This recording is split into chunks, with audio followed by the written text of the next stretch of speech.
इस वक्त की बड़ी खबर हम आपको बता दें, इजराइल की सेना ने हिजबुल्लाह कमांडर हसन नसरल्लाह को मारने का बड़ा दावा किया है।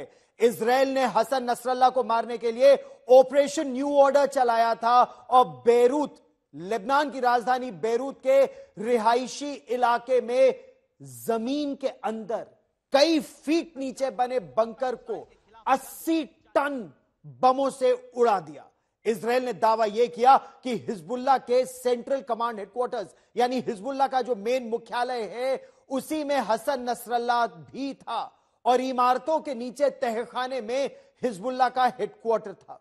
हिजबुल्लाह ने अपना सेंट्रल कमांड हेडक्वार्टर्स एक रिहायशी इलाका दाहिया, ये लेबनान की राजधानी बेरूत के दक्षिणी इलाके में है दाहिया का इलाका, और वहां पर हिजबुल्लाह का हेडक्वार्टर्स था और इजराइल की वायुसेना के लड़ाकू विमानों ने लगभग 5 घंटों तक लगातार बमबारी की और बम बरसाने में ऑपरेशन न्यू ऑर्डर के तहत 6 इमारतों को जमींदोज कर दिया गया। इन्हीं में से एक के नीचे हसन नसरल्लाह छिपा हुआ था।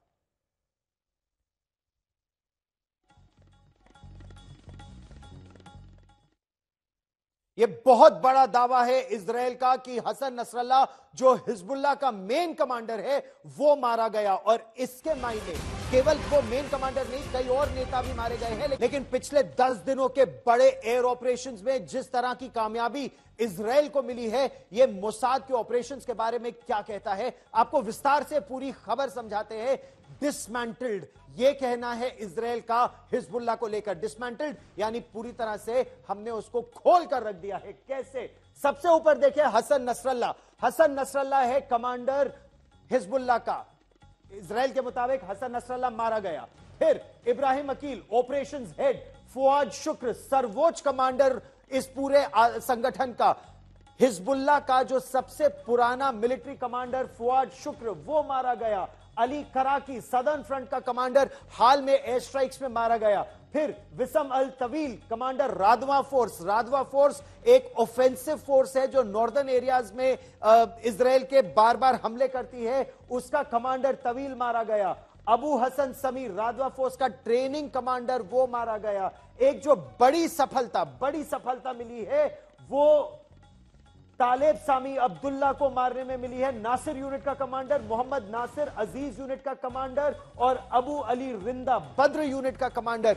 बद्र नाम से ही आप अंदाजा लगा सकते हैं कि ये जो फोर्सेस है ये कमांडो स्ट्राइक्स के लिए रखी गई थी इजराइल के नागरिकों को मारने के लिए। और इजराइल की इंटेलिजेंस इनपुट्स के मुताबिक 7 अक्टूबर की पहली बरसी पर इन्हीं सेनाओं को अंदर घुसना था और इजराइल के नागरिकों को बंदी बनाना था। इस बीच एक और बड़ी खबर हम आपको बता दें, इजराइल की खुफिया एजेंसियों को जो जानकारी मिली थी, उन्हें जानकारी यह थी कि हसन नसरल्लाह उस समय अपने हेडक्वार्टर्स में मौजूद था। तभी F-16 लड़ाकू विमान जो इजरायली वायुसेना के थे और कई घंटों से वो लगातार उड़ान भर रहे थे, उन्होंने धावा बोला और सेंट्रल बेरूत के उस इलाके में नसरल्लाह के साथ साथ कई और कमांडरों को इस ऑपरेशन में ढेर कर दिया। इजराइल का ऑपरेशन न्यू ऑर्डर, लड़ाकू विमानों का खास ऑपरेशन। इजराइल का इंतकाम आखिर पूरा। इजराइल का दावा, हिजबुल्लाह ढेर। कल नसरल्लाह को मारने का दावा। इजराइल ने कहा ये तो शुरुआत है। इजरायली वायुसेना के लड़ाकू विमान जब बेरूत के पास दहिया में बम बरसा रहे थे तो किसी को पता नहीं था कि इस ऑपरेशन का नाम ऑपरेशन न्यू ऑर्डर है और इसके निशाने पर सबसे खतरनाक आतंकी संगठन हिजबुल्लाह का चीफ हसन नसरल्लाह है। और फिर 24 घंटे के बाद इजराइल की सेना ने आखिर ऐलान कर दिया कि नसरल्लाह मारा जा चुका है। और जब ऑपरेशन न्यू ऑर्डर चल रहा था तब इजरायली वायुसेना के सारे सीनियर कमांडर इस पर नजर बनाए हुए थे। सटीक खबर मिली थी कि दहिया इलाके में एक रिहायशी इलाके में इमारत के नीचे बने हिजबुल्लाह के सेंट्रल हेडक्वार्टर में हसन नसरल्लाह मौजूद है। इसके बाद इजराइल के लड़ाकू विमानों ने तुरंत उड़ान भरी। हिजबुल्लाह के इस अंडरग्राउंड हेडक्वार्टर को निशाना बनाया गया और कम से कम 6 इमारतें उड़ा दी गईं, जिनमें से एक के नीचे नसरल्लाह मौजूद था। 24 घंटे बाद आईडीएफ ने सामने आकर ऐलान कर दिया कि नसरल्लाह का काम तमाम हो चुका है। कल हमले के वक्त भी हिजबुल्लाह के हेडक्वार्टर से उठ रहा धुआं कई किलोमीटर दूर से भी दिख रहा था। इस धुएं से ही अंदाजा लगाया जा सकता है कि हमला कितना भीषण होगा। रक्षा विशेषज्ञ भी कह रहे हैं कि ये इजराइल की बड़ी कामयाबी है। पहले हमास का और उसका गाजा स्ट्रिप, वेस्ट बैंक, और अब ये जो ग्रेविटेट हुआ है टुवर्ड लेबनान और southern Lebanon is the area जहां पर ये हुआ है। और उसमें बेरूत में, जो सदर्न बेरूत है, उसके हेडक्वार्टर्स में जो हिजबुल्लाह का और नसर ये इसका मारा जाना मेरे ख्याल से एक बड़ी कामयाबी है, क्योंकि ये सारे टेररिस्ट ऑर्गेनाइजेशन है, चाहे हिजबुल्लाह हो, हुती हो या हमास हो। नसरल्लाह के मारे जाने को इजराइल की बहुत बड़ी कामयाबी के तौर पर देखा जा रहा है और इजराइल ने भी जता दिया है कि ये शुरुआत भर है, यानी उसका ऑपरेशन अभी जारी रहेगा। कल बेरूत पर हमले के बाद इजराइल ने आज सुबह बेक्का इलाके पर भी हमला किया था, लेकिन नसरल्लाह के मारे जाने का ऐलान करने से पहले इजराइल ने भी सभी सूत्रों से ये कंफर्म कर लिया कि मारा गया शख्स नसरल्लाह ही है। बेरूत से अशरफ वानी के साथ ब्यूरो रिपोर्ट, आज तक।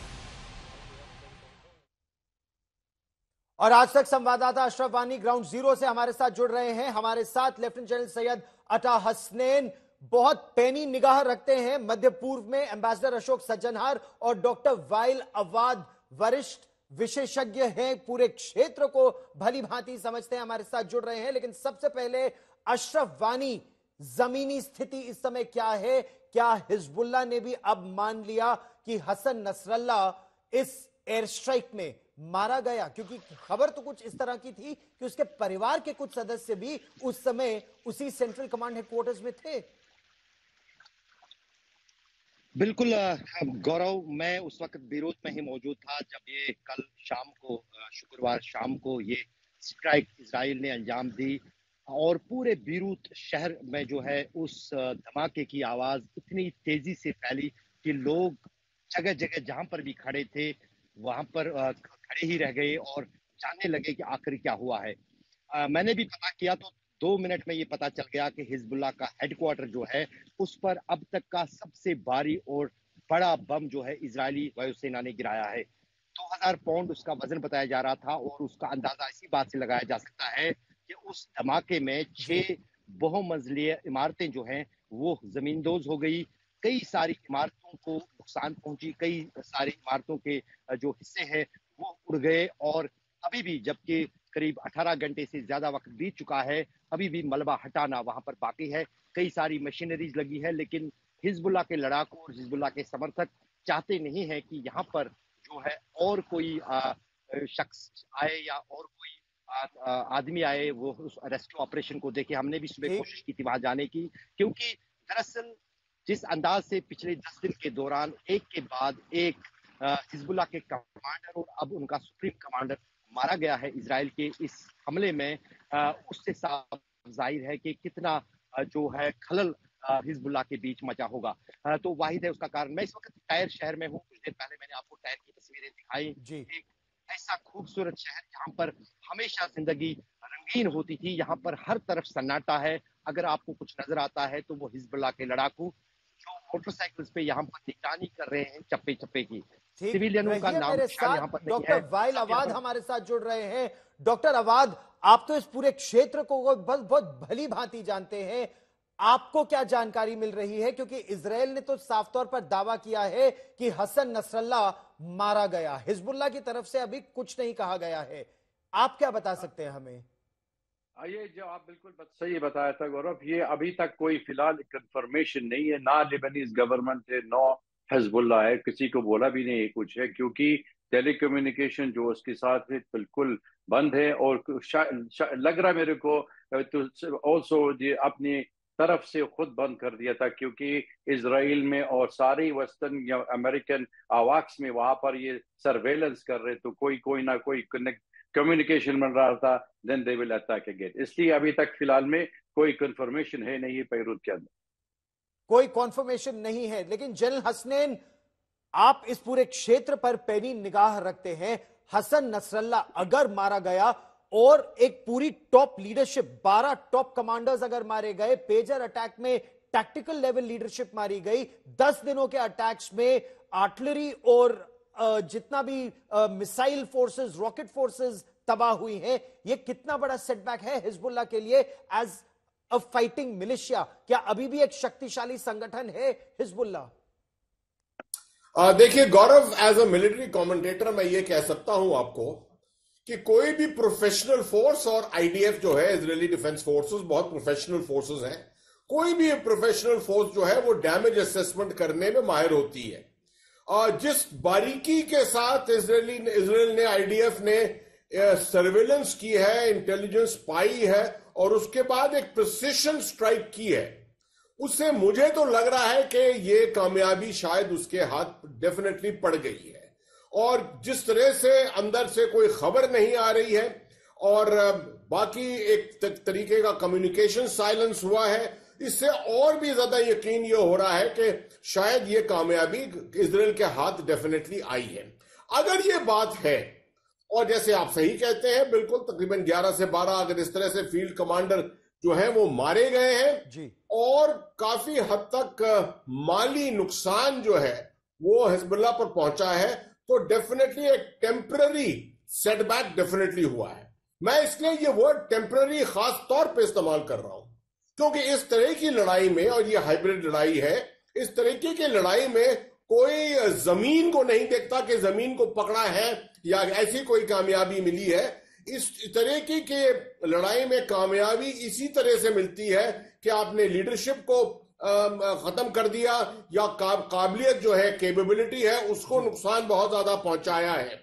मैं समझता हूं इससे हिजबुल्लाह पर डेंट पड़ेगा, मगर ये कहना या ये किसी तरह से मानना कि हिजबुल्लाह इसके वजह से खत्म हो गया है, मैं समझता हूं ये बिल्कुल गलत होगा, क्योंकि इस तरह से पहले भी बहुत दफे हिजबुल्लाह पर चोट पहुंची है, लेकिन मगर इस तरह की फोर्सेस में कामयाबी जिस तरह से उनको खास मिलती है कि इसके बावजूद कि ये चोट पहुंचे, कुछ दिनों में, जल्दबाजी में नहीं मगर कुछ दिनों के बाद, कुछ हफ्तों में एक रिसर्जेंस आने की काबिलियत वो रखते हैं। इसी तरह से मैं हमास के बारे में भी कहता हूं। लेकिन अगर इमीडिएट बात करें तो एम्बेसडर सज्जनहार, क्या इजराइल पर अब चौतरफा हमला हो सकता है?